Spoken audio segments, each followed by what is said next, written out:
রাত প্রায় 12:30। গভীর এই রাতে সোমবার পেরিয়ে ক্যালেন্ডারের ঘরও পৌঁছে গেছে মঙ্গলবারে, কিন্তু তখনও শাহজালাল আন্তর্জাতিক বিমানবন্দরের ভিআইপি এন্ট্রেন্সের সামনে গণমাধ্যমের ভিড়। সকলের চোখ মেইন গেটের দিকে, কারণ এশিয়ান চ্যাম্পিয়নরা দেশে ফিরবে সোনালী ট্রফি হাতে। তাদের বরণ করতেই এই অপেক্ষা সবার। অবশেষে অপেক্ষার পালা শেষ হলো। যুবা টাইগারদের এক ঝলক দেখতেই নড়ে চড়ে প্রস্তুত সব ক্যামেরার লেন্স।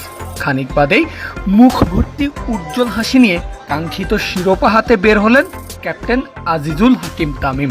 যদিও বাকিদের মতোই শুরুতে ক্যাপ্টেনের গন্তব্য ছিল টিম বাস, তবে এরপরই আবার ফিরেছেন, এগিয়ে এসেছেন মিডিয়ার দিকে, তাও আবার ক্রিস্টিয়ানো রোনালদোর স্টাইলে শিরোপা কাঁধে নিয়ে সেলিব্রেট করতে করতে।